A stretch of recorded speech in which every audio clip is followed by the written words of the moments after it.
direction. Drop the clutch, pedal to the floor. Turn that giddy button to a lion's roar. Dream machine, racing queen. I'll take you wherever you wanna go. Let's blow this town, break the speed of sound. Tonight we own the road. Dream machine, racing queen.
All right, a very good evening to everyone on this chilly Monday evening rather.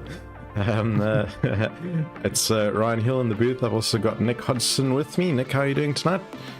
Good evening, Ryan, and good evening, everybody. I hope everyone is nice and warm wherever you are. We certainly are trying to keep warm here, and hopefully we've got some very, very hot action in our simF1. Of course, the start of the season, Ryan, 2023.2. Yeah, excellent. And we've got a couple of minor changes, but otherwise we're keeping true to the same formula as last season, January to June. Essentially just got a name change from simGP to simF1. But otherwise keeping the car the same, the format the same, but we've got a bunch of new tracks on the calendar for the second half of the year. Starting with Nurburgring GP that you can see in the background with some drone footage, of course. Not a very popular in current Formula 1 calendar circuits in real life. I think they last ran this as almost like a once-off only for the, I think they called it the Eiffel Grand Prix in 2020. Yeah. At the height of COVID, actually, and when a lot of other tracks were getting canned and swapped around and so on. And unfortunately, we haven't seen it since, because I do think it's quite an interesting circuit to race on for the open wheelers. Yeah, definitely, and I think it could produce some pretty good racing tonight as well. There's definitely overtaking opportunities, some good straights with the DRS, of course, that the guys can get up and in close to one another, but also tricky as well. I mean, some of those chicanes, you've got to be very careful how you attack those. And of course, the last corner, I've always struggled with the last corner around Nurburgring. Don't ask me why, but yeah. So I think we could be in for something quite interesting from a tactics point of view, Ryan. I don't think we are. There aren't any rules in terms of you don't have to take tires, you don't have to take fuel, but I think you do have to do a pit stop. Is that correct? You have to do a pit stop. Well, yeah, what you do in that pit stop's up to you. There is a pit window which will open 10 minutes into this race. It's an hour-long race, of course, so 10 minutes in and it'll close 10 minutes before, so it generally stretches the majority of the race. Just prevents those sort of last-minute splash and dashes right at the death. And yeah, I think otherwise team tactics, it could be quite interesting. There's a few new names on the grid today, which I'm actually going to bring up on screen now. The fastest times I just grabbed off the practice server as of 10 minutes ago, and we can see a good spread there. A couple of new names, in fact one brand new name right at the top of the charts, Alex, and I'm going to butcher your surname, apologies, but it's Rakotarasolo. Not sure exactly what nationality that is. Maybe if he makes podium, we can have a mini interview and find out a little bit more about yourself, Alex. But yeah, topping the charts ahead of Jeremy de Villiers and Gas Cohen, who rounded up the top three. Gas, unfortunately, I see is sounding off in chat. So he couldn't make the race tonight. He's watching currently the stream from work. So sorry to hear that, Gas, but shouting for the rest of the Flying Gypsies teams. And of course, another name I'm not really seeing on the practice timing boards here is Emile de Villiers, who is the defending champion, but I do know he is racing with us this season, so I think maybe he just didn't turn a lap on our private practice server. Well, with 5 minutes to go in practice before quali, we've got Emile de Villiers leading the timing sheet, and on a 1:27.1. So I'm not sure what top time in practice was, but I would be very surprised if Emile is not right up there and fighting for a win, if not at least a podium.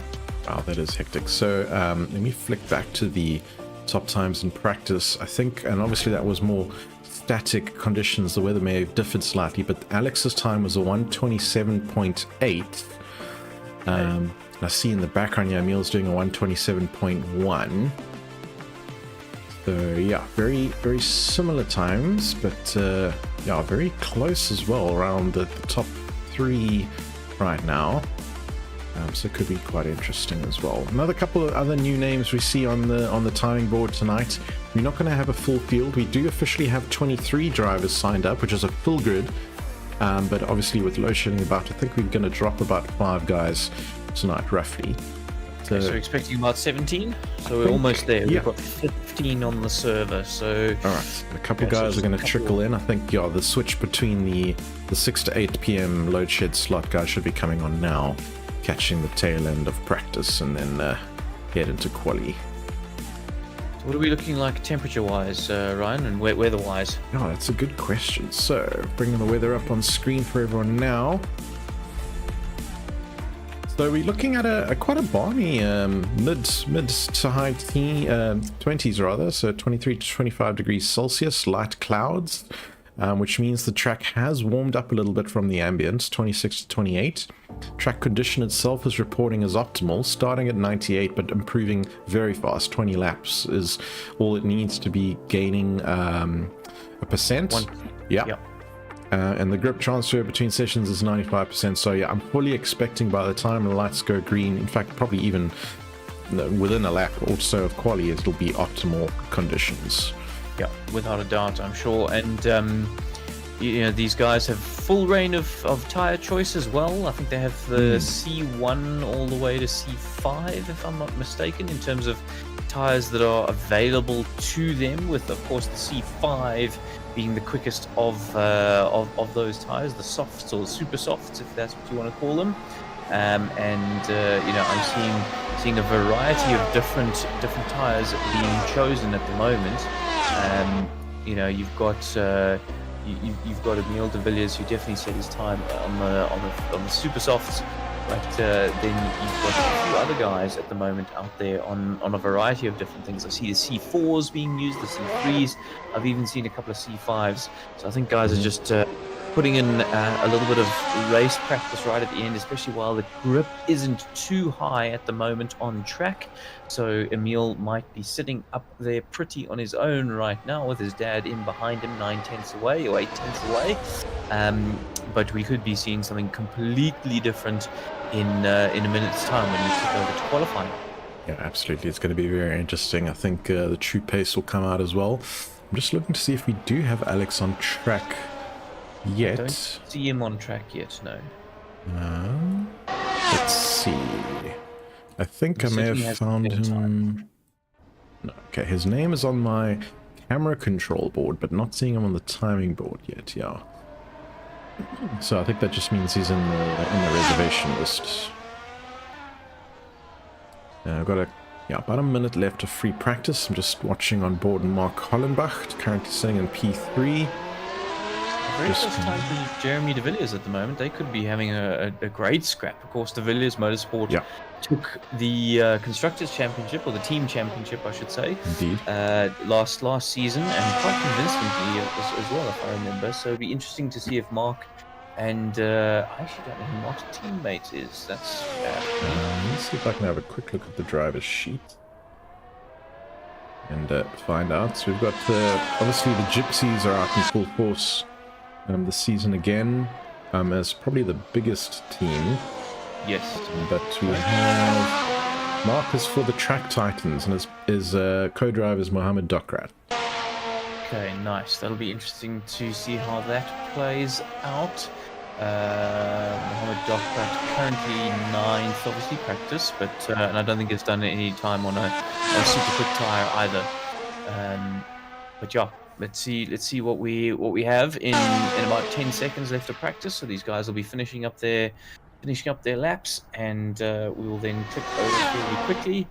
As I see Dirk Brand has time on the table now as well. I was just going to mention, it's nice to see Dirk back on the grid in the open wheelers after a brief hiatus. Is he still for Team Gunston? I'm trying to remember. No, I think he's running independent right now. The Gunston guys, Bjorn Buchner and Marco Grasser, actually didn't see them sign up for the Formula 1 season. No. Yeah. So we've got a lot of independents, actually, I see, Ryan. We've got about, about 10 independents, 9 independents. And then, we've got Shambles Racing, who I think is quite new. That's the Alex. Alex, the other Alex. Yep. And Synergy F1, that's Quinton Harhoff. Good to see Quinton Quinton's back, yeah.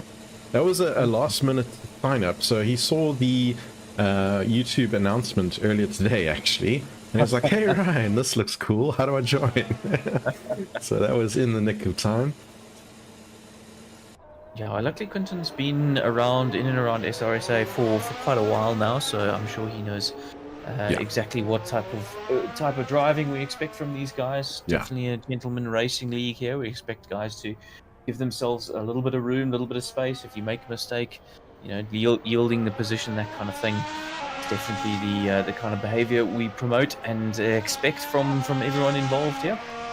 Absolutely, and yeah, Quinton is a bit of a stalwart here. Used to race AC with us and took a break as well, but back. Good to see him back. I know he's a big fan of the Codemasters Formula 1 series, and he's been running in some leagues there. So let's see how those skills translate back to Assetto Corsa if he still remembers how to handle it. The last man on track, and I see he's improving his lap times very quickly as well. So. Okay, so as we count down, we've got about 45 seconds before we start qualifying. I'm very, very interested to see if we can have somebody challenging Emile de Villiers. Of course, race 1, we got 7 races of the season, Ryan, and yeah, we'll have to see how the strategy plays out each race. Are you expecting, from a strategy perspective, are you expecting something different here to the norm? Is it, are you thinking guys are going to be going hard tires for as long as they can? What's the what do you believe is going to be out there? I must admit, I haven't really paid attention too much to the tire wise, given that they've got so much choice. Yes, I think the guys, especially the guys at the top, will probably try and play it safe, seeing what worked in last season. Which generally means sticking to a second softest tire for race trim. Okay. Softest tire I expect to see in quali. Will obviously depend on the weather, depending on the rounds, but today being a bit balmy, I think it's but not too hot. I think it won't overheat the tires too much. So I'm expecting to see that sort of C4, C5, maybe C4 in race trim, but we'll have to see. And then strategy-wise, I didn't see too much splash and dashes, I think, from Emile and Co last season. They generally put maybe a little bit of a later pit stop, but yeah, certainly not a splash and dash type thing. But yeah, we'll have to see as they peel out of the pits as we speak in quali. See, Emile is immediately straight out onto the track and ahead with a clean track ahead of him. Eager to get going, definitely extremely eager to get going, and and looks like he's left for some reason. I hope he comes back. But yeah, Emile leading the charge with Cedric next up, and then Jeremy de Villiers, Lawrence Sterner. I said Lawrence Stroll, right? Especially if he's yeah. Looks like he's in a green car on my side, so that's going to get confusing for me. But yeah, very keen to see what these guys can do. 15 minutes course for qualifying. The track grip is 100%, right? So they've already got to 100%, which how much the guys are practicing. See, the temperature's eked up a degree since quali though, so that's interesting. Temperature makes a big difference in AC. Yeah. It really does.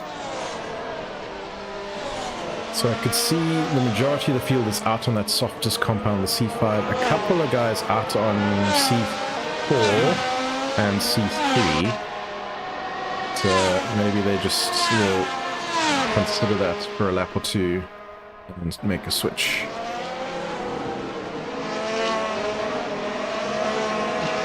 Could just be how they've set up their particular cars with their suspension and pressures and so on, and get the right temperature that they're looking for.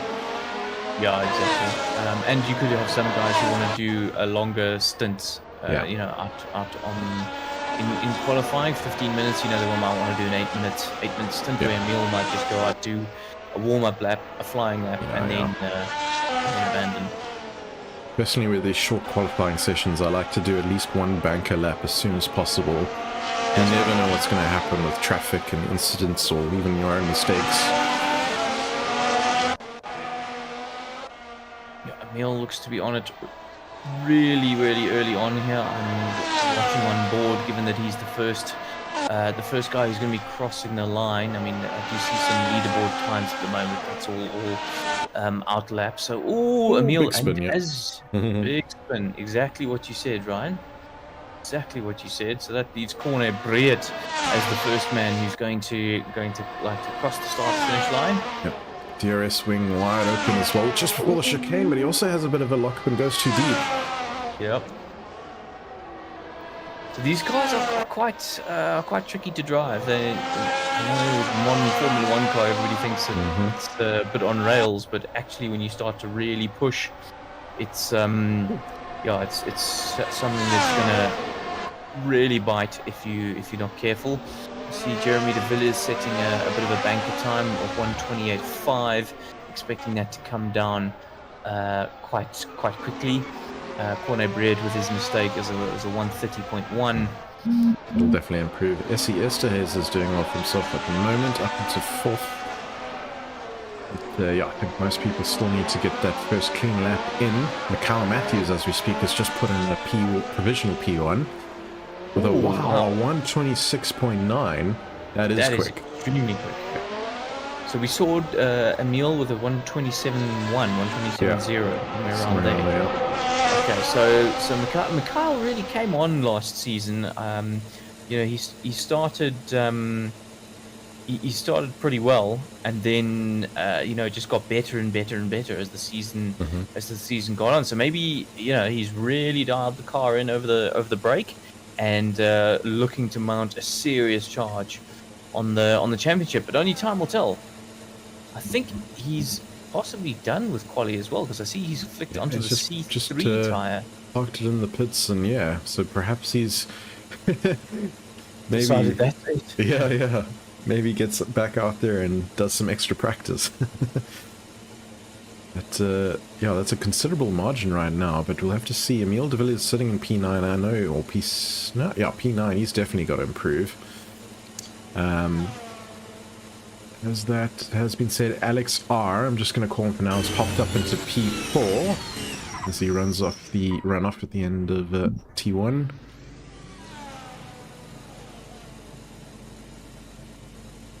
And we have Jeremy de Villiers back in P2, looking to improve. Busy keeping an eye on Emil. He's about 3.5-4 seconds up on his personal best at the moment, which is not surprising. So we'll see a relative lap come through now. Chicane makes it nicely.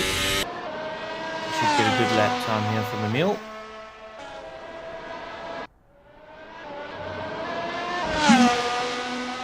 Across the line, second position. Ooh, very close at the moment. Oh, that's almost nothing in it. Yeah. Interestingly, Emil is going for another lap, so clearly these tires are good. Good for 2 laps or 2 flying laps. The de Villiers Motorsport guys in the past very, very quick to teleport back to pits if they are not happy with the tires. Yeah, precisely. He may also just be looking at track position right now with a considerable amount of air between himself and the next car ahead, so may have just been beneficial just to stay out. Exactly, it can be extremely valuable. He's currently 2 tenths up on his personal best. He banks this, it will be provisional pole. That is, he can go even quicker. Purple first sector will stay on board with him for the time being. Lost a little bit through that corner, through the Schumacher S. Keeping level on his delta, braking hard now for the left-hander. Purple sector 2.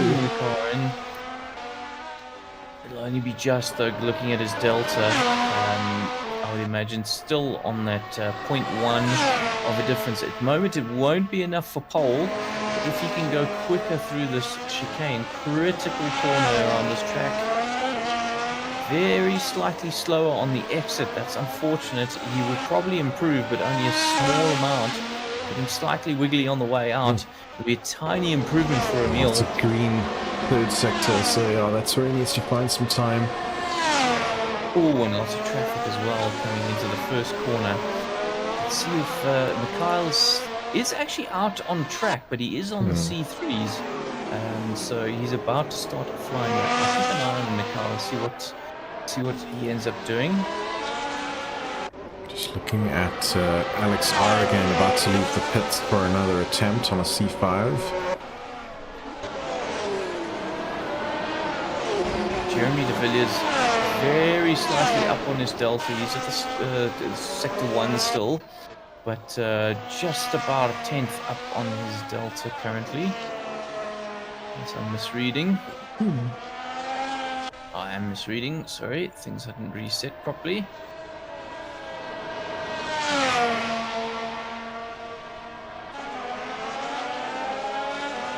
Cornet Breed improves up to P6 that lap.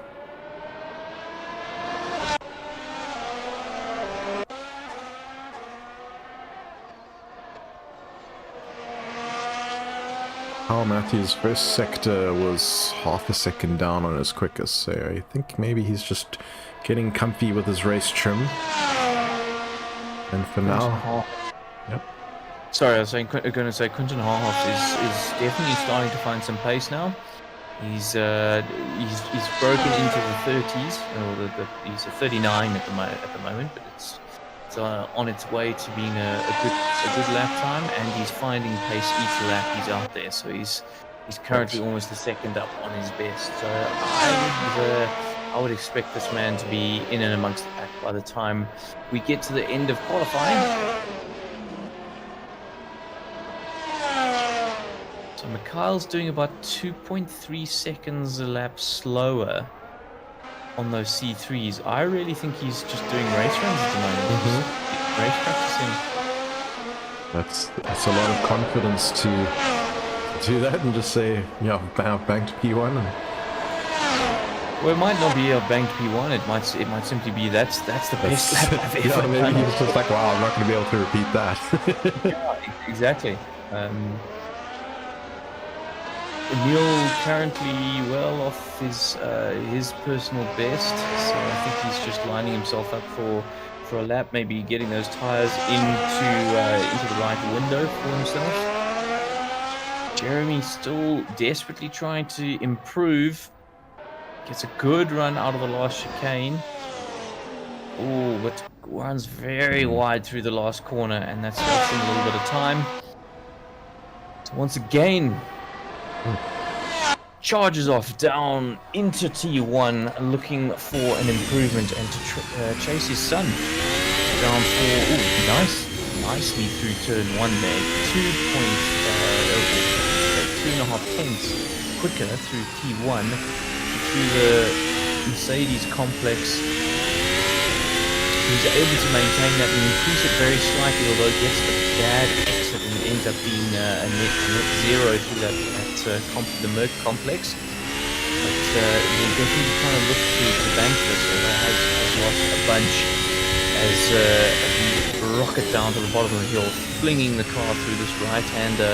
Notice he's not keeping that close to the inside curve. I wonder if it unsettles the car, getting the camber that is there. Force flat through the Schumacher S, no worries there whatsoever. Hard on the brakes, throw the car into this left-hander, back on the power, throw the car through the right-hander, cruise to carry as much speed as he possibly can onto what effectively is this back straight section, and we are basically even on our delta, although Jeremy can do a nice smooth chicane. Here we go, nice exit, very slightly quicker. If you can hook up the last corner now. There we go, 10th through the last corner. That'll be an improvement, but he does have a little bit more in the tank as Jeremy. He can definitely get into the 27s. Definitely, I think he's now essentially fighting Mark Hollenbach for that. Yeah, or just wanting to cement that third position on the starting grid.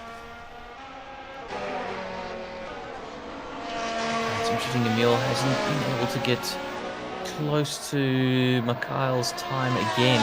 That first run that we watched him do, he was very close, and at one stage definitely had the pace to beat Mikhail's time, but we haven't seen him convert it yet. So with only 2.5 minutes left of quali, he's got maybe 2 flying. He'll get 2 flying, I believe. He's warming the tires right now down the back straight. Possibly believe this. Yeah, I think he might. He's also just trying to make some distance between himself and the car ahead. I can't see who that is yet, but they're rounding the final corner now.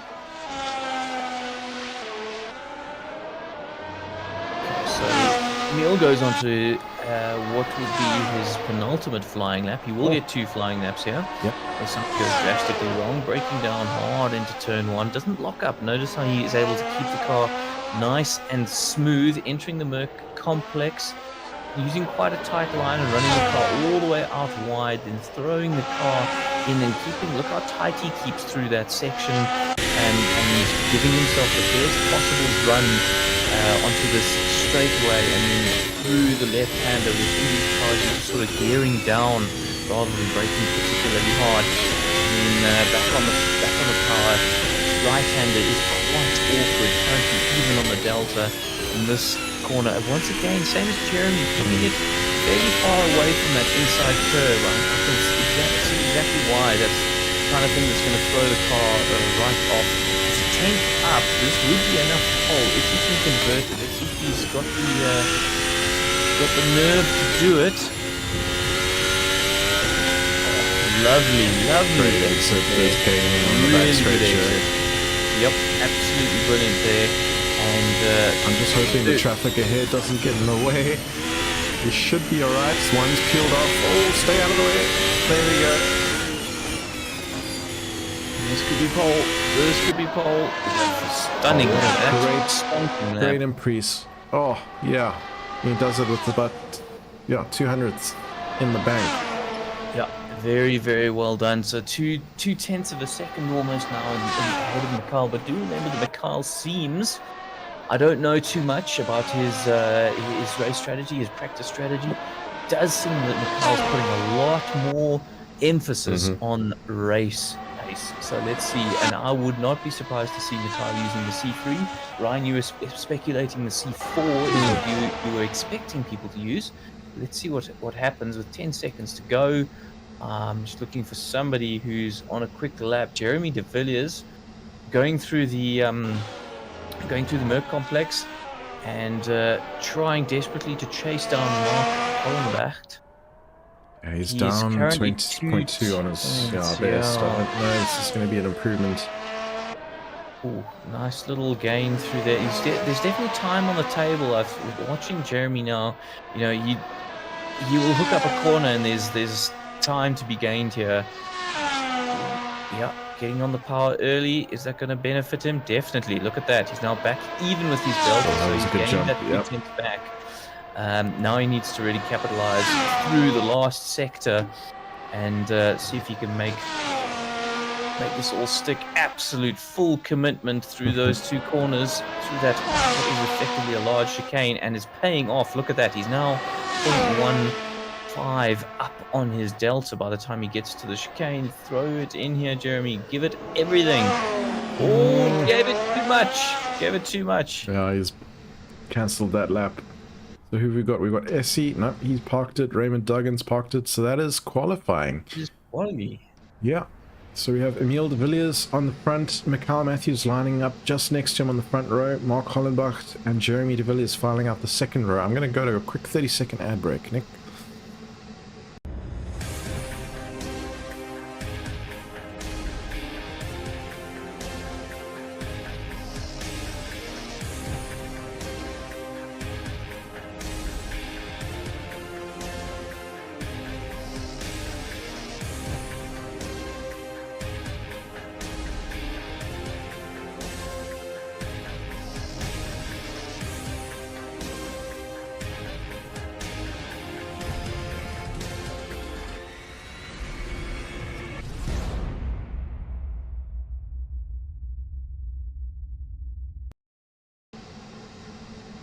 Alrighty, we are back live, and the cars will be forming on the grid as we speak. Others will make their last second adjustments for their pit stop strategies, their setups.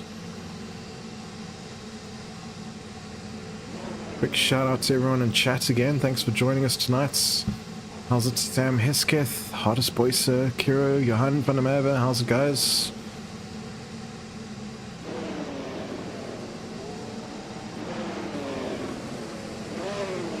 So we've got most guys on the grid at this stage. 15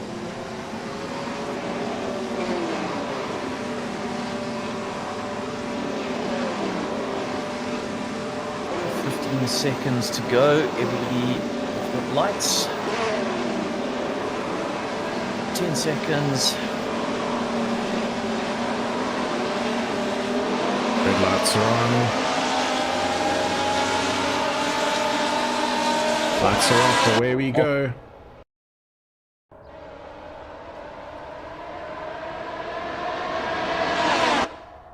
Great start by Emil. He's looking to go defensive into T1. And has scampered away as well. Mikhail is already a few seconds behind. Mark Hollenbach followed by Jeremy de Villiers with an absolute gaggle of car coming through with Alex, Connor and Lawrence. Oh, and I see somebody's turned around and there's a bit of a pile up behind. That's like very dot cracks. Unfortunately slipping down the time tables there. Rejoins somewhat parallel, Flying Gypsies diving ahead of him. Just looking back on what's going up at the front here. So Neil de Villiers and Mikhail Matthews both on the C3 compound. So as we saw with Mikhail, that's quite interesting. Guys not opting for the C4, maybe thinking it's a little bit too soft for this first stint. Yeah. On the opposite end of the spectrum, which is quite interesting. Mark Hollenbach. Very wide. Sorry, Jeremy went very, very wide, and that's putting into the path of Alex. Yes, Alex R just behind. I'm finding and, Briat as well. Yeah, that Flying Gypsies is looming in the mirrors. Finding it very interesting. Mark Hollenbach in P3 right now. Ooh, that chicane rounding the curbs very aggressively. We've got a contact here over the rear of Jeremy de Villiers. And, just looking at the timing board at the time, didn't quite see who had collected the back of him there. I think it was, might have been Alex, I'm actually not sure, I can't say. But, yeah, as I was saying just before that, Mark Hollenbach has started on the hard compound C1. A very interesting strat, maybe going long on the tires and doing a 1 liter fuel type strategy. We'll have to see later on. I would expect that, and then I would expect him to go on the C5 as well towards the end of the race. A short stint at the end, yeah, splash and dash perhaps. And yeah, unfortunately, that's after that incident. Jeremy's down in P8 now, so looking for a little bit of a recovery drive. Given the way this field is spread at the moment, though, that's definitely doable. Definitely doable. There could be a podium on here. I think with a strong recovery driver and at least P4 for Jeremy. Okay, so what Alex is now all over the back of Esterhazen. Just going on board with Alex. Looking to really try and use that slipstream. Of course, in the Assetto Corsa, DRS is always active. There's no ability to. Yep. Have detection. He spun. That is really unfortunate. So you're mentioning the DRS wing. I wonder if he just had a little bit of a speed wobble under that lack of grip. And right now I'm seeing Lawrence Turner go side by side with Alex R. It's going to go all the way a drag race down to T1 here. Lawrence technically has the inside, both of the wings wide open. Lawrence should make this nice and easy if he doesn't lock up on the corner. It looks like a safety. Yeah, locked up very slightly there, but it was beautifully done by Lawrence. And yeah, it's good position made. Lawrence working his way through the traffic at the moment, and a few incidents at the start of this race. And of course, now you've got Jeremy de Villiers trying to join this little battle for 5th place. I'm sure Alex isn't going to take that overtake lying down, Ryan, and he's certainly gaining on Sterner than 0.3 of a second behind.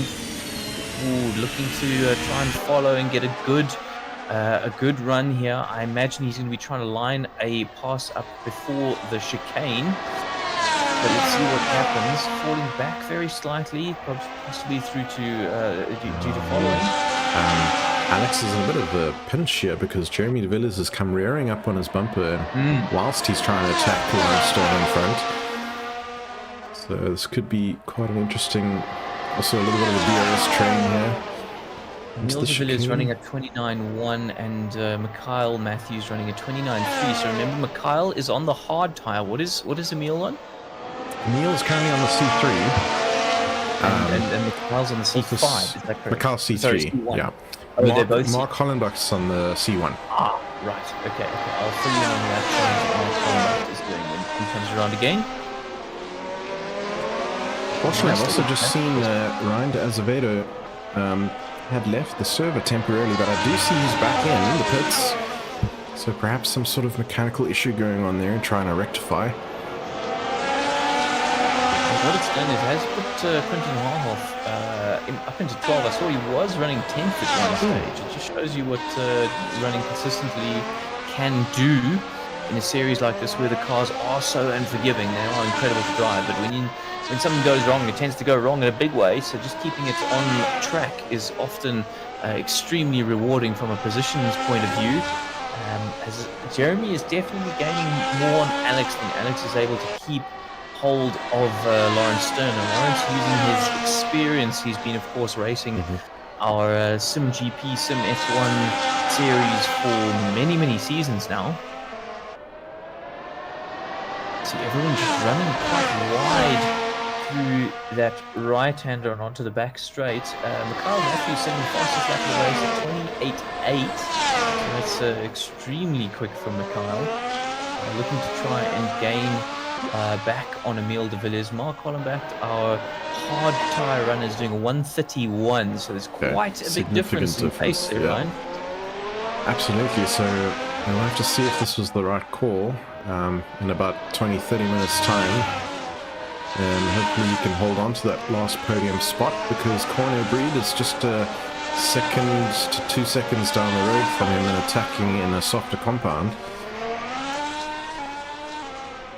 Yeah, so I expect Corne to be on the back of Mark in a lap or maybe two's time, but then it's a question of can you get past, because of course it'll have to be on the exit, given that the that hard compound tire won't give you too much grip through the corner in comparison to what I assume is the C3 that Corne is running. Using a better exit is definitely going to be the way forward there. Jeremy de Villiers falling slightly back on Alex R. And I do believe that Alex has then used that comfort to gain a little bit on Lawrence Sterner, and there's definitely some good slipstreaming there when the DRS is closed. The other interesting thing that drivers will obviously have at their disposal, which we don't really have the insights into from the TV cameras, is the almost like the curve system, the harvesting in the battery, the energy deployment, which is available to drivers as well. That's an extremely good point, Ryan. And speaking to that, Emil de Villiers is not happy with Mikhail Matthews setting the fastest lap of the race, so it's just done a 28.7. Yeah, it has 10 quicker. Did see Jeremy de Villiers making a bit of a mistake into the final chicane, and that's why he's slightly further back now from Alex R, but I'm sure it won't take too long for him to gain back onto the rear bumper of that car. I must say, it does look like Alex is gaining slightly on Lawrence Sterner. Each lap is very slightly more. Maybe it's just my eyes. It's difficult to see exactly with the cars there. There's a bit of an accordion effect. And Alex running a bit wide there. Definitely think that, there's a much bigger gap, of course, between Lawrence and Alex than there is to Alex and Jeremy right now. Just from that track camera. In fact, Jeremy is looking very threatening on the back of Alex right now. Yeah, he's very quick through the Schumacher S. If he goes through the Bolstein curve, he's then also got a great exit. Both opening their DRS. Here we go, he's got to go inside. Don't upbrake yourself. Leave some space. Good move. Good move. Good pass. Now, great pass. And now onto Onto Lawrence Sterner doing a 30.6 there, Jeremy a 31.6, but obviously that was all down to the overtake. So let's see how quickly Jeremy can get onto the back of Lawrence Sterner, and whether or not Alex can use Jeremy to help him do the same. Yeah, absolutely. They can pull each other along essentially. Just seen a couple of back markers do some swapping around. James Leach just overtaking Quinton Harhoff, who had overtaken James Leach a couple of laps ago. So some scrapping at the back. So Corne Breert is now getting very close to the back of Mark Hollenbach, as the pit window is now officially open. So we've got 14 minutes for the guys to make their pit stops. So we'll keep an eye on that. Expecting Corne to come in somewhere around the middle of this race, if I'm honest. Mark will be looking to go long. Yeah, so I'm expecting Mark to come in right at the very, very, very last moment, and if he's not going to see I don't know what he's doing. But I'm also expecting him to be running high fuel and all of those things. Yes, should be a splash and dash. Put on some soft rubber and go get him. So Corne Breert actually a tenth slower than Mark Hollenbach that lap, so their pace is quite similar, unless Corne had made a big mistake on that lap. I'll keep an eye on it. But Mark definitely finding a little bit more pace now on those harder tires. Maybe he was doing mid-31s, and now he's high 30s, so there's definitely some pace to be had on those hard compound tires. But he is now close to 15 seconds behind Mikhail Matthews, who is 2 seconds behind Emil. So Mikhail keeping Emil in touch, but not within striking distance, but certainly within the kind of distance that's going to make Emil be concerned if he makes a mistake. There's definitely no wiggle room there. Absolutely. Another shout out in chat. How's it, Carl? Carl Stieg shouting for Dirk Brandt. He says, hello, Ryan's and Nick. Good to hear from you, Carl. Dirk Brand currently sitting in P8, I think having a little bit of a quiet race at the moment. No one immediately around him right now. That may of course change when the pit stops start happening. I believe really pushing hard. You can see him sliding the car very slightly, but he is going about 0.2 of a lap quicker than Mark Hollenbach. It's outbraking himself in P1. Just has to take avoiding action there. Yeah, I think he just outbroke himself. Just missed his braking marker under the rear wing of Mark, and we've got Quinton as a back marker here.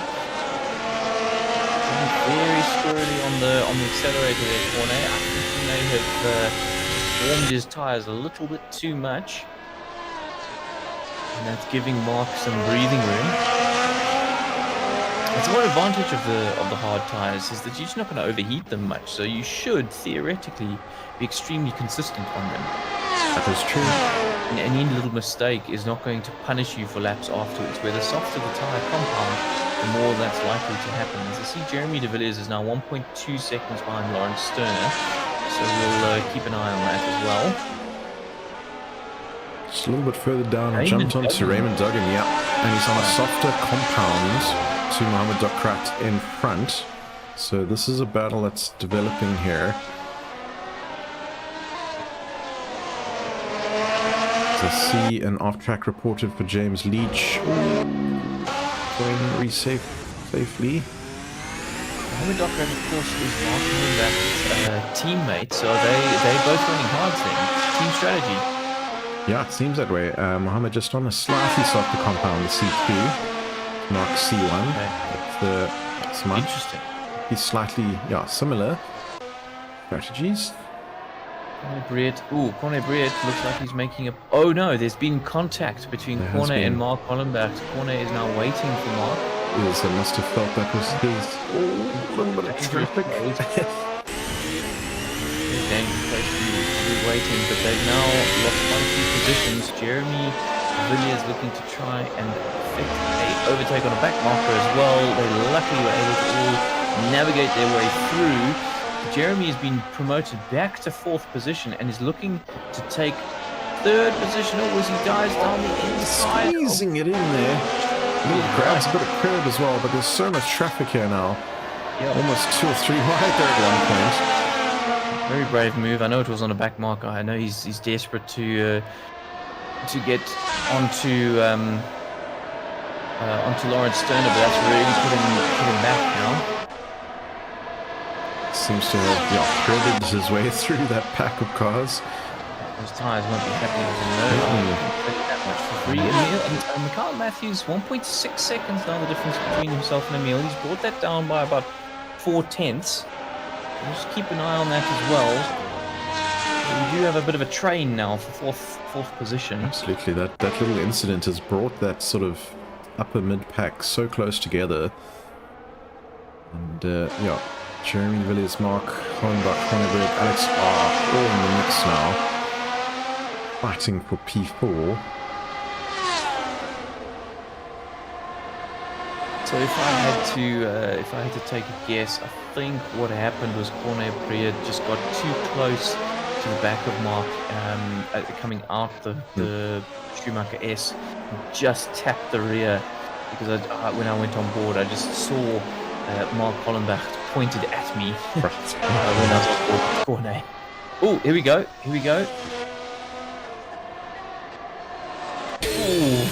Very close. Oh, no. That's going to be bad. Yeah. He's going to have to try and rejoin. No space there. That was really unfortunate. Mark just trying to go down the inside. And on those hard tyres, not able to keep such a tight line, and pushed the car out wide, and that just gave no space for Corne Bria, nowhere to go. So Corne is now back down to 7th, and Alex R is up to 6th, and now looking to effect an overtake on Mark himself. But it has allowed Jeremy de Villiers to scamper away and now concentrate on, once again, reeling in Lawrence Sterner, who there's now a massive gap, Ryan, between 3rd and the first 2.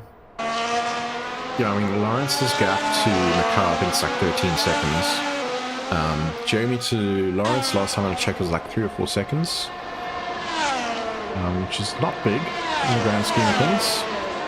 Lap times have really come off though. Guys are doing low 131s now, and at the start of the race they were definitely in the 29s, in and around that area. So I think tyre degradation seems to be fairly high, although I must say Mikhail Matthews seems to be loving these tyres being slightly worse,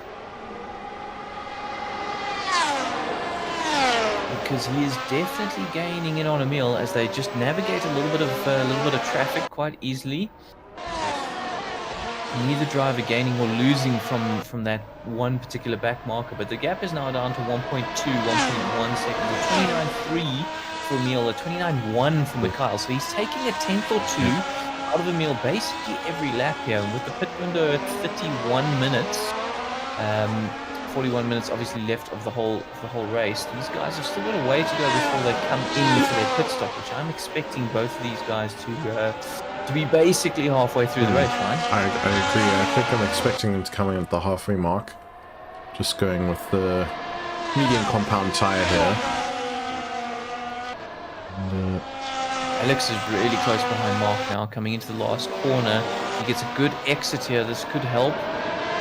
Obviously, DRS, there we go. DRS is engaged for both of them. I think that's going to help keep Mark ahead. Alex is pulling out, having a look, trying to unsight Mark. It did seem to work, actually. Mark went very deep into T1 as they come through the Mercedes arena, or Mercedes complex, and very tricky little section. There's definitely no way through, so those hard tyres won't be hurting him as much through that section in terms of in terms of trying to get past.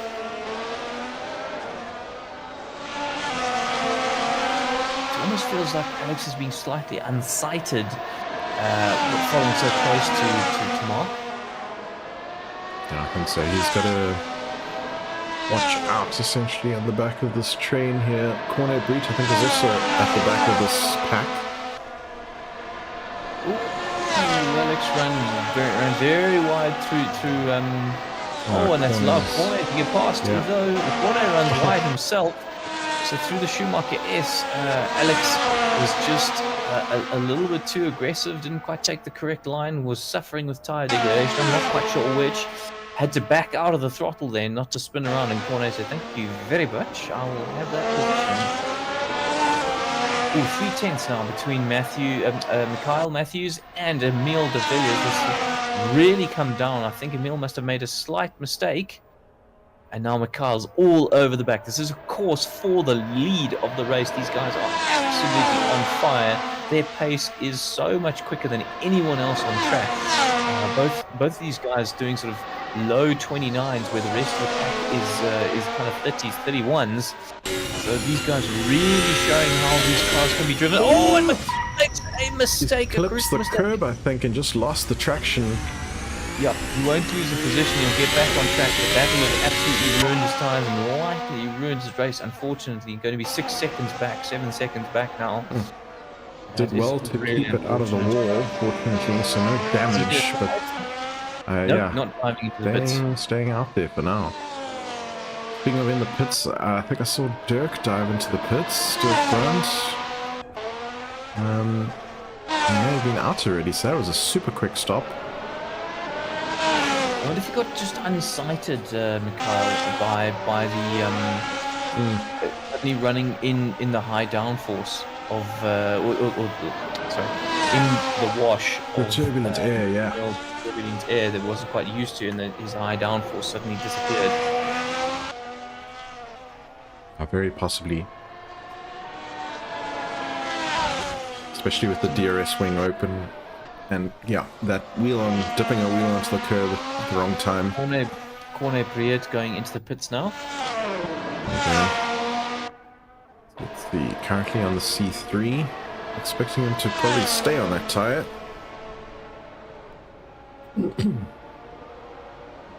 A bumpy pit lane. It is indeed. That's a relatively quick stop. Yeah. He's gone to the harder compound C2. Interesting. So yeah, perhaps a slight undercut here at the 37 minutes to go, 38-ish. So yeah, opting for a hard compound to take him to the end of the race.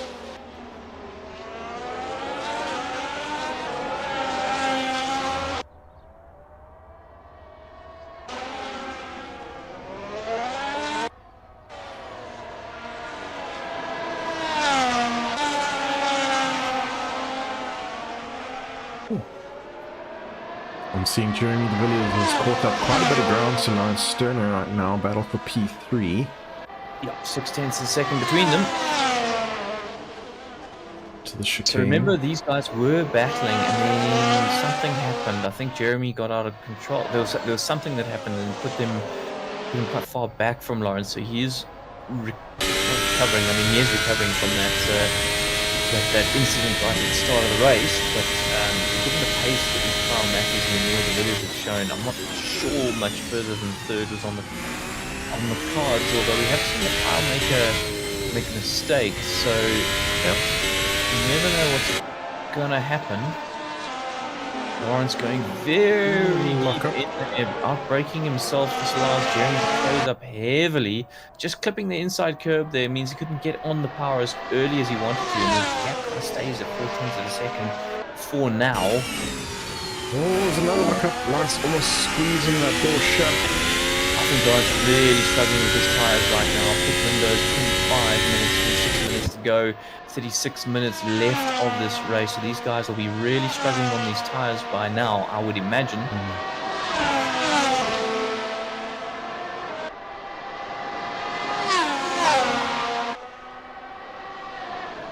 The gap between Emil and Kyle is about what it was.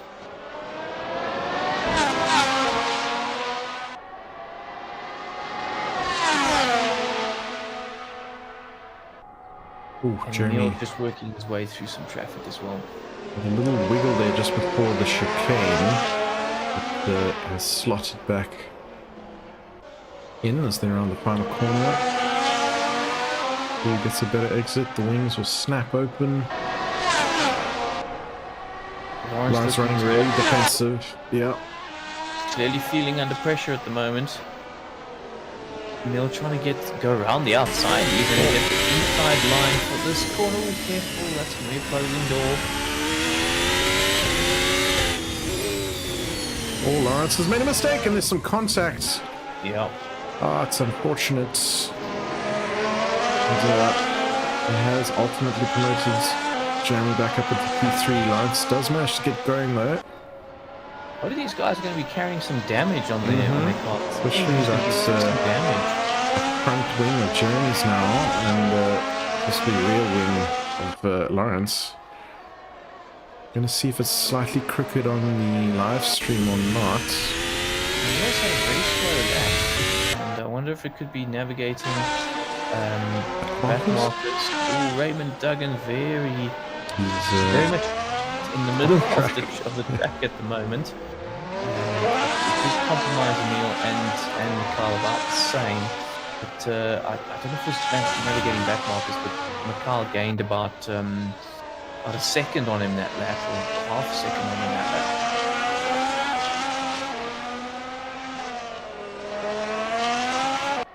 lap. Though Mikhail definitely lost out a lot more with Raymond Duggan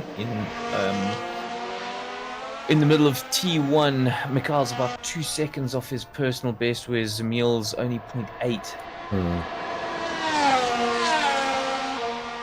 I'll keep the relative times on for now, and then I can see back markers more easily. So far, so good.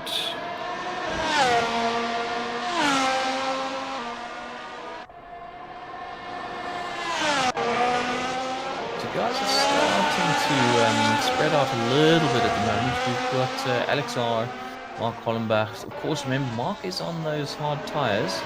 Yep. And Lawrence Sterner, they're reasonably close together with each other. I'm sure the guys now that have been riding on the C3s haven't yet pitted. Ooh. Has just disconnected. Oh, that is really unfortunate.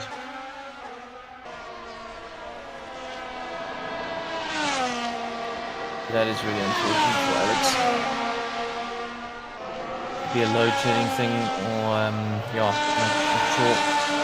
I'm not sure. We're 9 o'clock. It's not really a load shedding unless he was running the 8 to 10 slot with an inverter or something.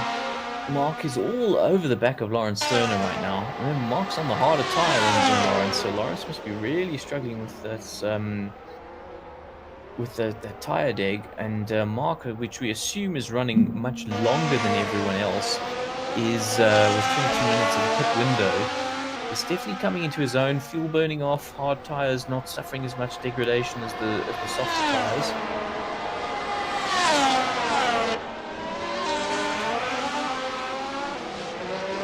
Lawrence looking up again a lot.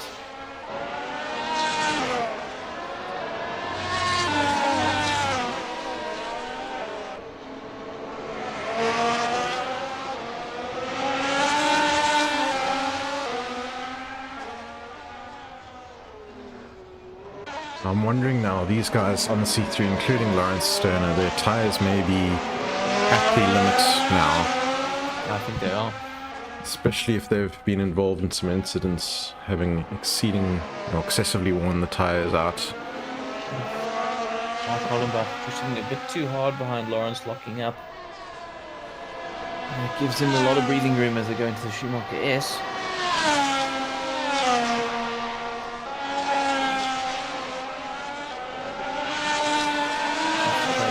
Game a little bit. I imagine we're going to see some guys diving into the pits any minute now. Either this lap or next. As we tick into the 30-minute mark left. Yep. So halfway mark of the race. Traditionally, a lot of guys on a safe strategy will just opt to pit shortly.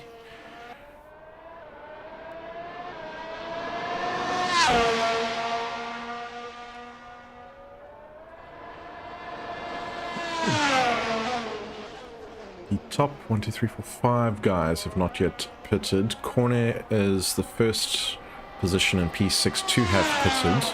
Interesting, he's 19 seconds behind Mark Hollenbach, so I don't know how long a full pit stop takes. I'm guessing it's going to be in and around that number. It's only around 20 seconds, yeah. So that could be interesting for the overall position gain. Emile de Villiers has now pulled out more time on Mikhail Matthews, a 30.2 there, so yeah, even Emile's times are really starting to fall off. Mikhail Matthews in the pits, Mohamed Dokrat in the pits. Dokrat, remember, is on the harder tyre, so that's interesting. Maybe it's for damage. Mikhail Matthews definitely are in and around when we thought people would be pitting. I'm expecting more people to jump into the pits as well. Emile de Villiers has continued on. Ooh, and there's a car leaving the pits almost right behind. Not quite sure he's ahead of him right now, but that was awfully close. Let me see if I can get the relative. Okay, pit stops incoming from certainly from Lawrence Sterner and Jeremy de Villiers. So third and fourth into the pits. Mark Hollenbach keeps on going as we expected him to. Yeah.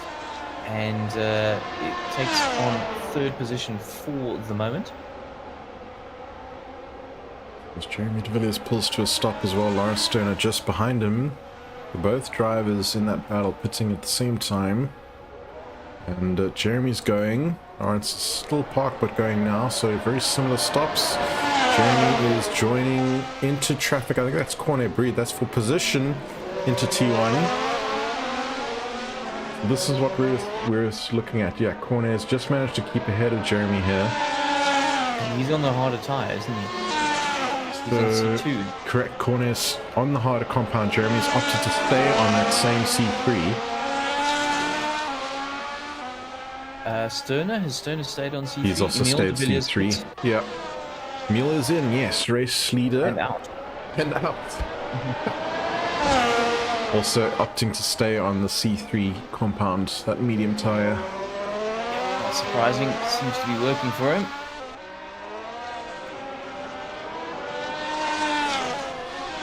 Okay, so how quickly do these guys get their tyres up to speed? Because Jeremy's now 1.4 seconds behind Cornet Breed, so with his tyres nice and warm, Cornet needed to be pulling a bit of a gap, but whether or not Jeremy can move it down now, that's going to be the question. Mark Hollenbach doing a 31.6. We'll see what these guys end up doing. Cornet Breed, we should keep an eye on his lap time. Lawrence Sterner really throwing the car into the last chicane. Some lap times.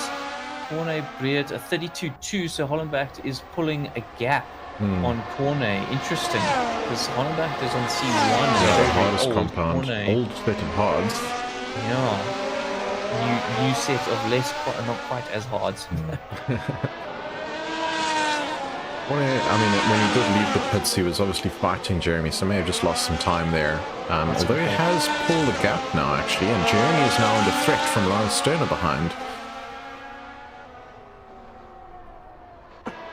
Although we've seen into this left-right section throughout the race, that it's not a good place to try and overtake.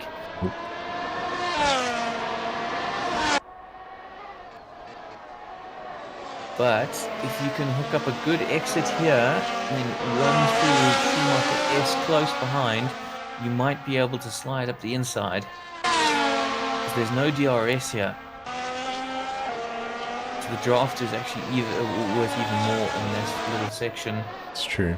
Provided you can hang on, it is flat through those Schumacher S's. I've got another off-track reported by James Leach.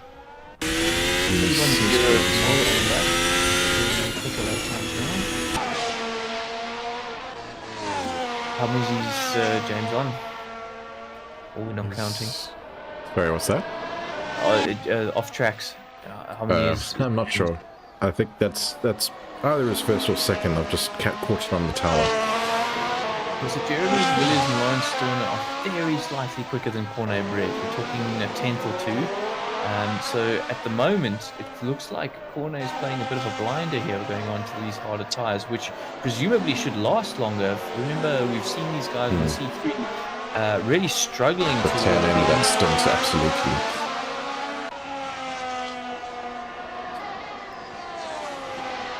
So I think back to a 28.8, so that's really showing you what these new tyres will give you. A lot of performance. 29.2 for Mikhail, so Emil quite comfortable now after that mistake from Mikhail. Remember we saw that stint during the race where Mikhail was definitely quicker than Emil. It was almost just before the tyres have really gone off. That sort of intermediate period, Mikhail really had good pace on over Emil, but Emil managed himself very well. Didn't get forced into a mistake. And it was actually Mikhail who ended up making that mistake. Jeremy seems to have found his feet again and has pulled out. He's just over a second now from Lawrence Sterner and closing in on Cornet. yeah, that's right. So Jeremy's last lap is 1:30.5. Raymond Duggan going past Mohammed Dokrat for 9th position. Remember, Dokrat pitted earlier than we expected him to. I'm not sure what tyres he ended up on. So he's gone to the harder compound C2. So he was on C2 to start with, so interesting. He's so, got a yeah. 50-50 split, Yeah. but stuck on the hard tyres.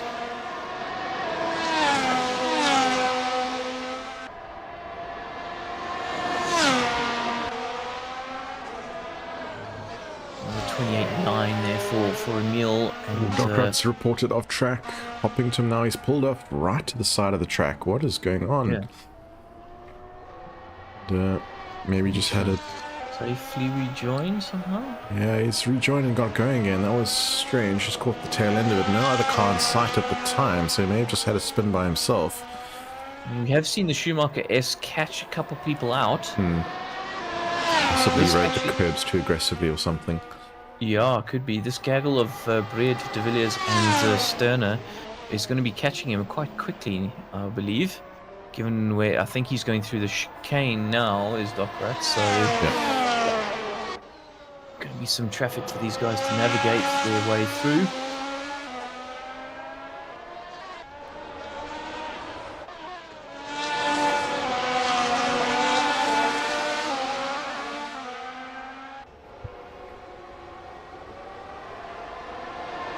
We're not seeing Hollenbach in the pits yet. We've got 12 minutes left of that pit window. Tell you what, this battle of Sterner, De Villiers and Breed is quite an interesting one. It's really developing quite nicely, and especially with Cornet on those harder tyres. It's certainly going to be a battle to watch here. Anyone's guess as to where they're going to end up.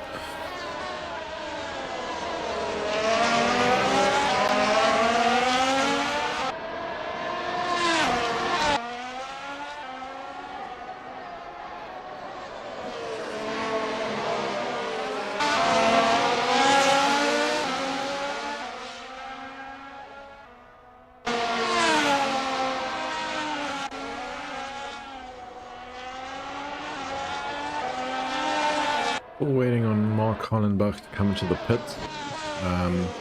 Out of the almost the top 10 is the only guy who hasn't stopped. Maybe SE Esterhazy in P7. And, another off-track reported by Dokrat, but now I see he's in the pits for the second time.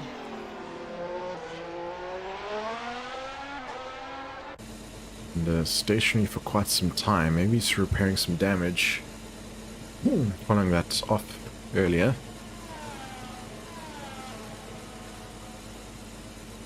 And a very long time sitting in the pits here, so clearly either some mechanical issue or repairing that long damage. I must be repairing damage at this stage, surely.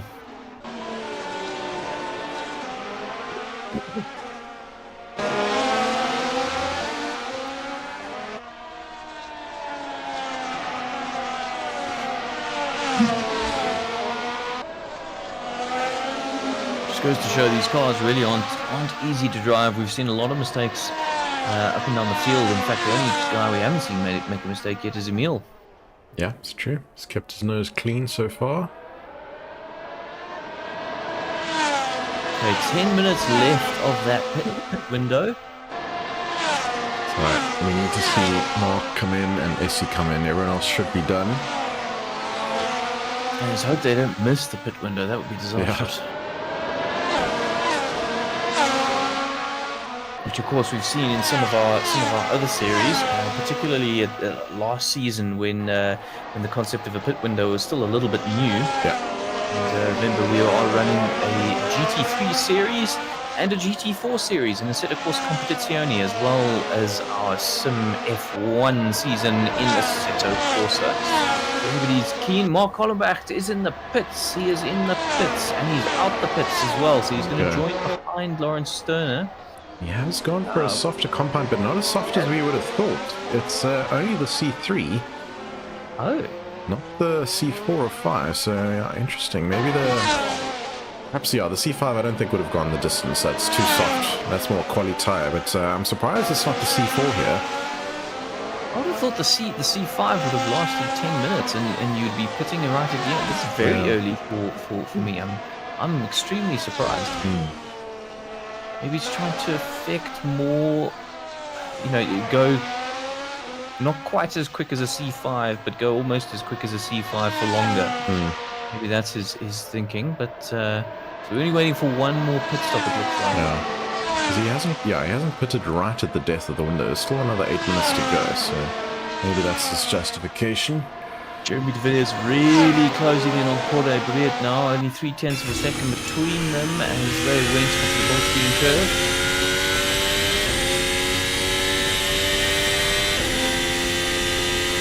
Nothing doing into the chicane, of course, but sometimes it's about just pressuring your opponent, making them make a mistake.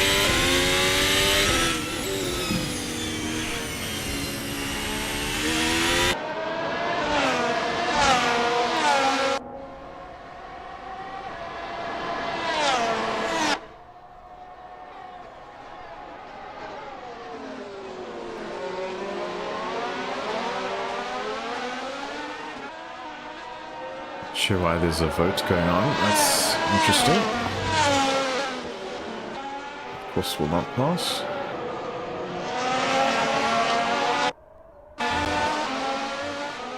And yeah, very close to corner now. Go on board him.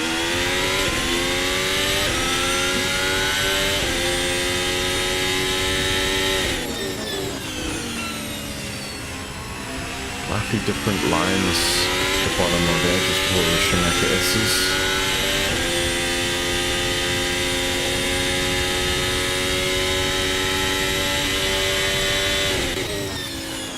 Oh, big slide by corner ahead.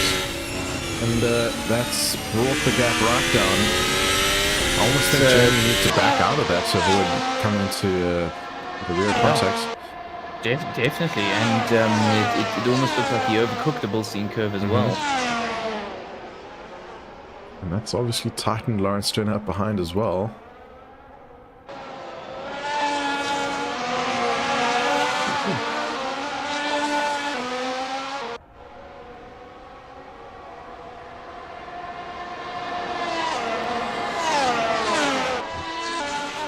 Alex R is just chiming in on chat now, so he's unlucky DNF due to ESCOM. Yeah, we did suspect it. I was actually on board with him at the time, and he just sort of sailed off into the undergrowth. And very telltale sign, yeah. Yep, exactly. James Beach 6 is faster lap of the race, so 133 dead. Very nice. He is improving. I see he's on the C4 soft compound now, so probably just looking to put in some good laps.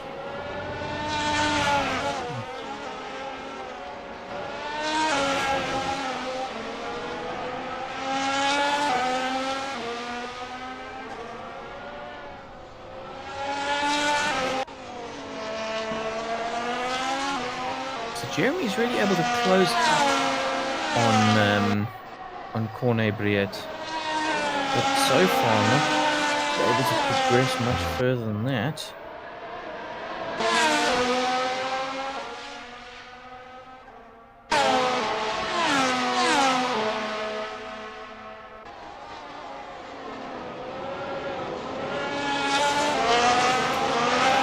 I do believe Mark Hollenbach just closed up the gap to Lawrence Stoner as well, almost joining this train.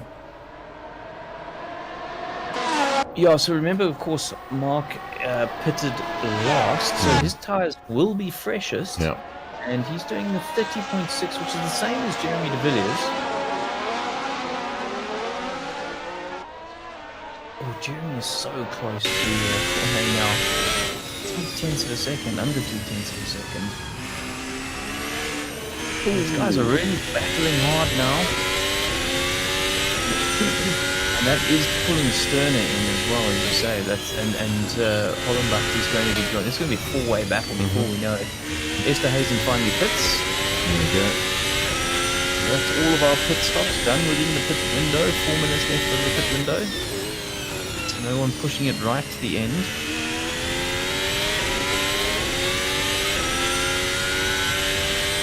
Cornet Bread is showing what track position can do for you. So 100%. undercut has proved to be fairly powerful, I would say. I agree, yeah. Still a great drive through the Bilstein curve.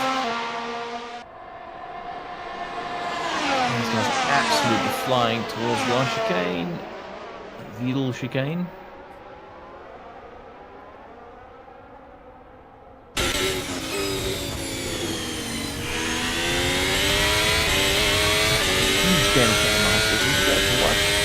Really good stuff. 31.4, 31.5, 31.0, 50.4 for Mark Hollenbach. So, yeah, these guys are running very close lap times in tight procession to each other.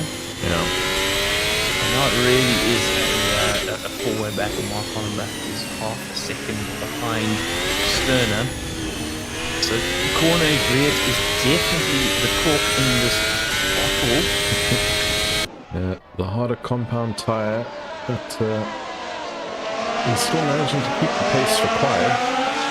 Yeah, and look, if you can keep this going for another few minutes, you got to imagine that these C3s are going to start to go off. Agreed. He should be able to start gaining that advantage of the harder compound, just lasting longer.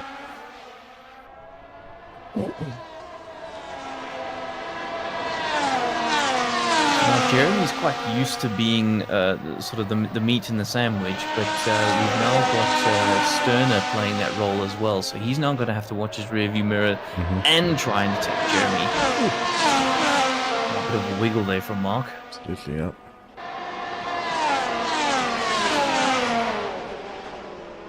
So I'm expecting all of their times to be extremely close, because they're just all running in procession. Yeah. If you feel Mark, you must be thinking, I've got to make these fresh tyres count. 31.2, 31.1, 31.2, 30.7. So Mark definitely a lot quicker at the moment, but we just don't know what sort of lap times that Jeremy and Lawrence can be doing at this stage. Trying to get the cut back was Mark there.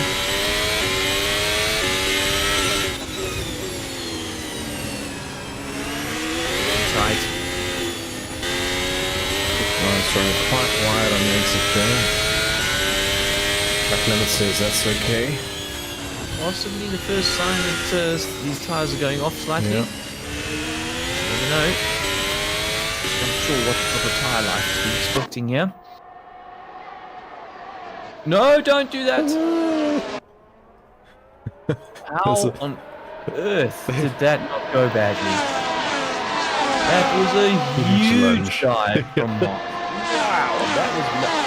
I gotta give props to Lawrence Sterner. You must have seen that. He would have seen that coming and gave the car's widths, but damn, that was so close to being a massive incident. Yeah, I've got to give massive props to Lawrence Sterner. Use the man who made that move work. Mark's going for it again with Jeremy. Oh, slots back in. Oh, and there Sterner taps Mark, unfortunately.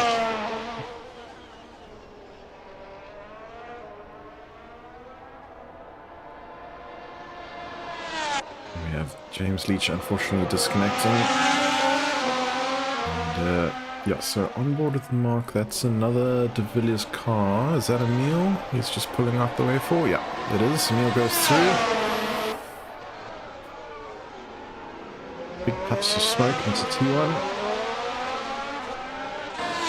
Just getting a bit aggressive. He's trying to make those soft tyres work in his advantage with 10 minutes to go in this race. 8.6 seconds he has to these guys, so it's unlikely we're going to see him in the mix again, I'm afraid. Yeah. But it has once again allowed Mr. Cornet to scamper away. He could... Oh, and that's Sterner with a huge slide and then trying to get the car going, sliding some more. So that's really set Sterner back now. I imagine, yeah, these C3 tires are going to start falling off the cliff for drivers soon. Mistakes will be creeping out. T-Mark has let Emil de Villiers through, so Emil's lapped everyone up to 6th position and looking to lap Lawrence Sterner just now. So we haven't spoken too much about Emil today. He has, except when he was battling Mikhail. But it's been a bit of a masterclass from Emil. Some guys nipping at his heels, certainly during qualifying. And he had to pull out a stunning lap to get 28.7 there is his latest race lap. But he had to pull out a stunning lap for pole. Mikhail keeping him honest for a lot of the race. But certainly in race trim, Emil showing just how consistent and good he is in these... That's the exact word I had in my mind, was the consistency with Emil de Villiers. It's just banging out lap after lap, clean, very close times, keeping out of trouble as well. Emil about to go past Lawrence Sterner.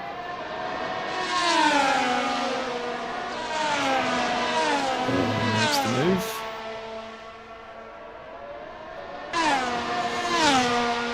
Okay, so now Hollenbach is only 1.6 seconds behind Sterner. And Jeremy de Villiers half a second behind Briet. We've seen this battle go run and run today.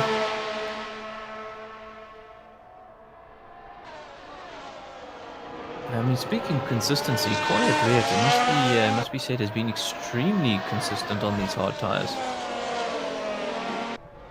It's definitely the cleanest driver on the harder compound tire I think we've seen. Yeah, I mean, de Villiers is easily half a second a lap quicker than Cornet, but Cornet has so far just been putting his car in the right positions. As you see, Jeremy just outbrake himself slightly into T1, Cornet locking up as well, but pressure might start to get to Cornet, but at this stage I'd imagine those hard tyres are in a much better condition than the softer C3s. Yep. Oh, they've got to be. There's only 6.5 minutes to go. Jeremy must be thinking he's got to find a way to sooner rather than later. Especially since how much we saw the tyres almost fall off a cliff towards the end of their stint in the first instance, at least. Yeah, they're really only got a couple more laps before they're going to start feeling real pain.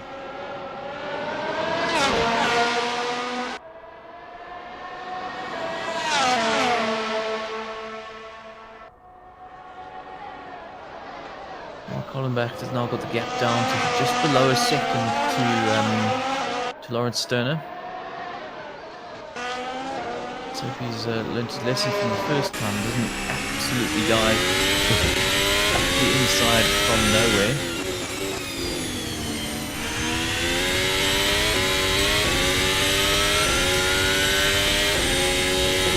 For Sterner, 50.5 for Hollenbach. So he's only about 7 tenths of a second a lap at the moment.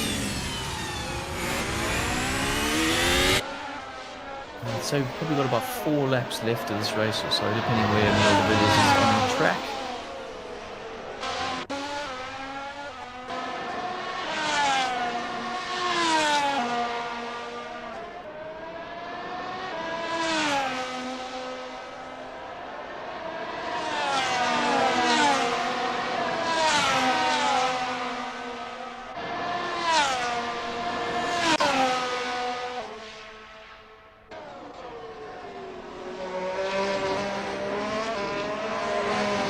good exit here. Slightly.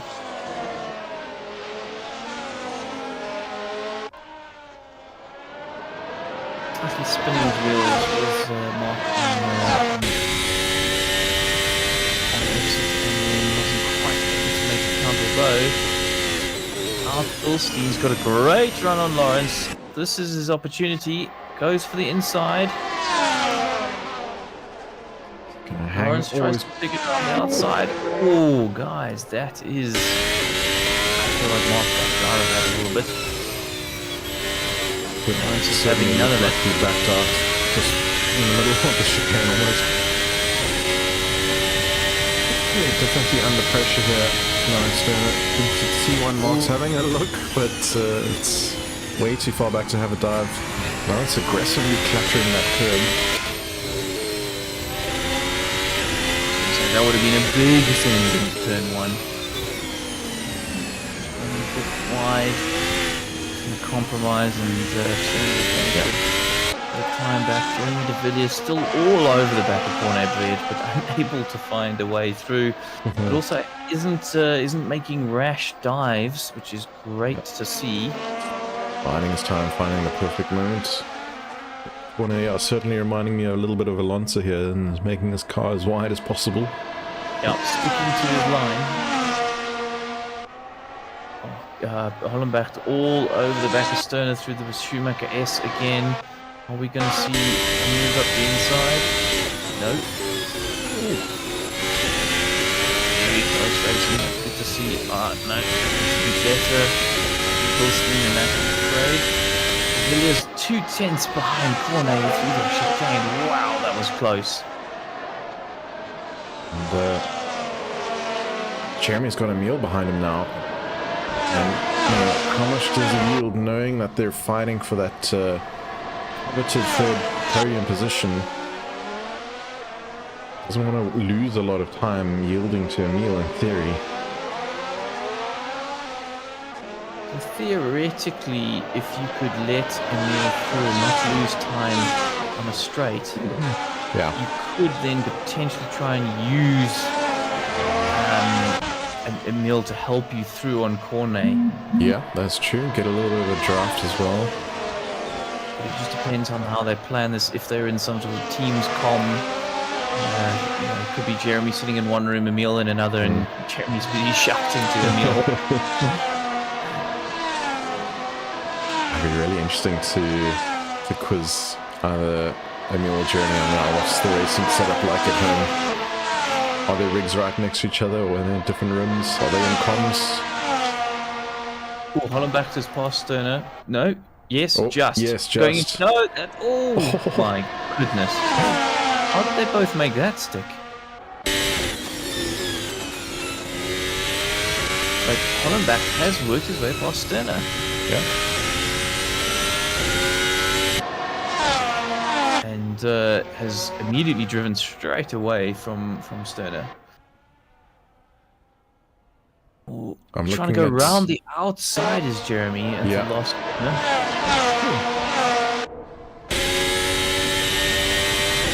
So Emil's really slowed down a lot. I think he's... 33.3s. Let's send into T1!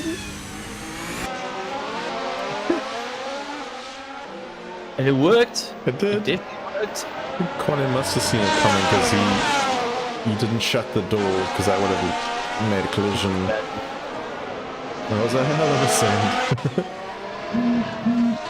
So now we've got Emil all over the back of Cornet. Now there'll be the pressure, yeah.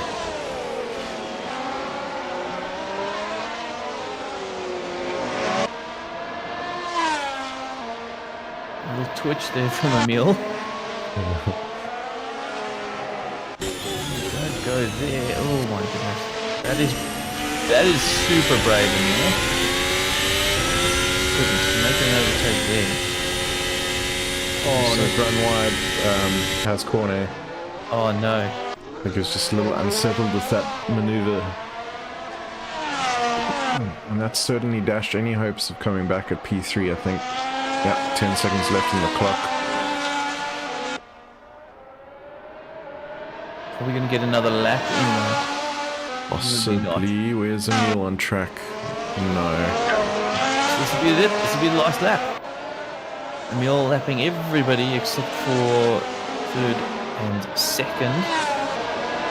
And Carl Matthews catching up 6 seconds behind Emil. Of course, Emil backing off right at the end there to not interfere on the battle between Jeremy and Cornet. Jeremy doing another lap. Of course, he hasn't quite finished the race yet, but will bring it home in third. So we've got Emil in first, and Kyle Matthews in second. Jeremy de Villiers will, unless something drastically goes wrong, finish in third. Cornet Briet in fourth. Mark Hollenbach in fifth. Lawrence Sterner sixth. Raymond Duggan seventh. Again, unless there's something going drastically wrong. Dirk Brand should bring it home in eighth. And Cedric Hill should come home in ninth. All right, good first race. Yeah, Good first absolutely. race. Lots of action, very close down the field, especially the battle for the podium was not set in stone whatsoever until the dying moments. And yeah, let's see if we can go and find some podium winners.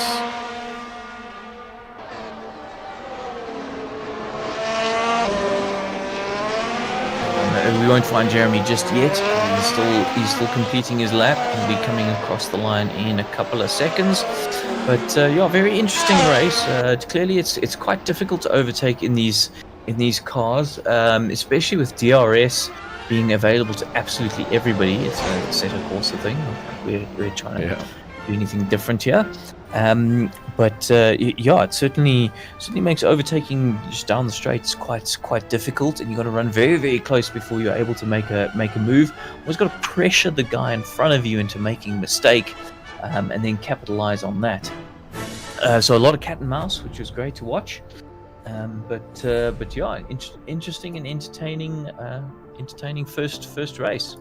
Yeah, absolutely. And I see we're joined in the booth here with Mikhail Matthews and Emil de Villiers Salon.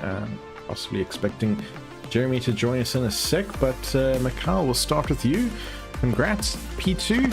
How's your race, sir? Tell us about it. Hello, thanks. You with us, Mikhail? Can you hear us? We heard you briefly at the start there, but then seemed to be cutting out a little.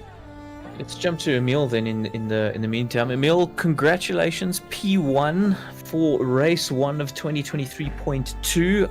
How was that race for you? Seemed like you had Mikhail all over the back of you for a while. Mikhail almost had the pace on you towards sort of the end of the first stint. But how was it? Oh well, as you said, it was pretty nerve-wracking for the first 20 minutes when Matthews was like right on my tail.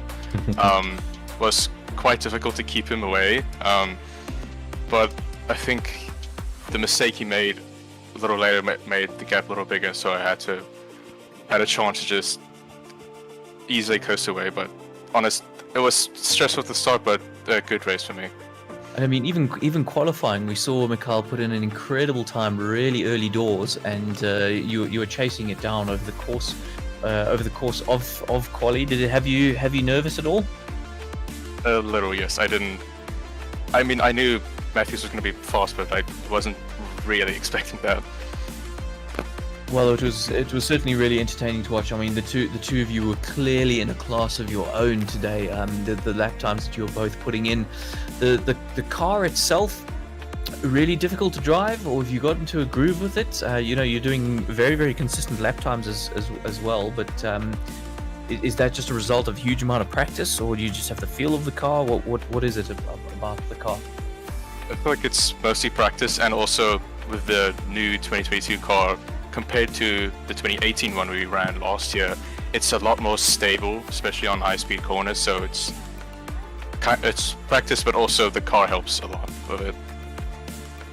Okay, awesome. It's interesting to know that it is much more stable through those high speed corners. I mean, we saw, but over the bumps, we saw quite a few people making mistakes. Is that something you can tune out with setup, or you know, is it something that you just need to get used to and just be super precise? I feel like it's just something you have to get used to, yes. And Jeremy, P3, How's it? quite a battle there, my friend. That mid pack, it was a little bit all over the show sometimes. Guys making moves that maybe they shouldn't have. Guys making mistakes, and but in the end, you managed to battle your way back. Tell us about your race. Yeah, so we had pretty good race pace. I was quite happy with the start, and Mark was making a couple of errors on the exits, and then just before the last turn, he had a wobble. And I you know, when someone ahead of you gets a wobble, you get greedy, and I just was a little bit greedy with the throttle, and I went off with quite a lot of damage back in P8, and it was quite a bit of a battle from there on. Luckily for me, I think Corner and Mark and maybe one or two others had it coming together, and that put me back into contention. And then Lawrence and I had a royal battle for a while, and then after the pit stops, I kept on thinking Corner was still pissed. I don't know how he could have gone so long on those tires. So I could tell you how he went so long. He was on a harder compound for a majority of the race. No, Yeah, I saw that, but I also knew that his tires was going to go. So good if I fall. would Yeah, just, look, this is such a difficult track to follow because you can't spot your apexes if you're close to another car. It's a very tricky track to follow. So I just had to be patient with it and hope that he makes a little bit of a mistake, which he then did right at the end. But it was quite entertaining and quite stressful. it was edge of our seat stuff. Yeah, the battle for P3 between yourself, Cornet, Lawrence, Stern, and Mark Hollenbach in the mix as well. So it was anyone's guess as to who was going to round out the podium. But yeah, a good first showing for De Villiers Motorsports. First round of the season. You guys must be chuffed with that. Yeah, we're very chuffed with it. Obviously, we take this quite seriously, and we really enjoy it. I think Mikhail is very fast. We're quite happy he hasn't got a fast teammate at the moment, but it's going to be exciting for the rest of the season. So one thing we were debating in the booth when Emil, when you came up behind Jeremy and Corne when they were battling, was there sort of team orders? Was Jeremy telling you, back off, buddy? I've got a battle on here. Don't get in the way, or what was the story there? Well, I saw them in front of me, and I saw there was only like a few minutes left, so I was kind of just hovering behind them to not like interfere at all, because I didn't want to cause an accident. So I was just hovering behind until the battle was finished. Actually, we were wondering if... sorry, Jeremy here. No, we're saying we're not actually in radio contact during the race. Yes. I prefer not to. So there was no team orders, but I saw that he was about 9 seconds ahead of Mikhail. So I kind of hoped that he would see that. Yes, and I hope you're on the same wavelength. So. Yeah, because we were wondering if your rigs were in different rooms or if you're in Discord or audio. No, we're in the same house, but not connected at all. I can't. It's stressful enough to drive this bloody thing, not to talk to my teammate to talk to. Excellent. Hello? Hey, Mikhail, how's it going? We can hear you. Yeah, it was a good race. Congrats to Emil. He's just super consistent and doesn't make those mistakes that I seem to make. You had some good pace up there, Mikhail. You held actually the provisional pole position for essentially right until the death of qualifying, and then Emil put in a good final lap there. I see you opted to go on the C3 tire as well. You want to talk to us about your race strategy and your thoughts? I just think there's too much of a pace drop off from the C3 to the C2. The C2 I think is a bit too hard. Slow. Yeah, it was interesting. I think there were only a very few drivers that opted for the harder compound. Cornet Bread at the end, they went from the C3 to the C2, and then I think Mark Hollenbach was maybe the only other driver on a hard compound as well, also around the C2 or C1 even for a long stint. Yeah, but it's a great first race, Mikhail. Like really well done. We've seen you start with SRSA. I think it was last season, and you've really come on in leaps and bounds. So well done for P2. As I said before, you and Emil were just in a class of your own. You definitely had the pace over Emil's during some sections of the race. And I hope you come back strong and give Emil horns, and that we have a fantastic championship, because we're all looking forward to watching. Thanks, guys. I think we can wrap it up there for the evening. Thanks again to the Podium winners. Congrats, guys, again. Thanks to everyone in YouTube chat who sounded off. And we will catch you in the next race. The next round, of course, for Formula 1 being the Heart Lake Complex, a fictional track. And then we're off to the regulars like Mugello, Red Bull Ring, Spa, etc. for the subsequent rounds. So yeah, hope to catch all of you guys then. Hope ESCOM is in everyone's favor. And ciao for now. Cheers all. Thanks, guys. Ciao, ciao.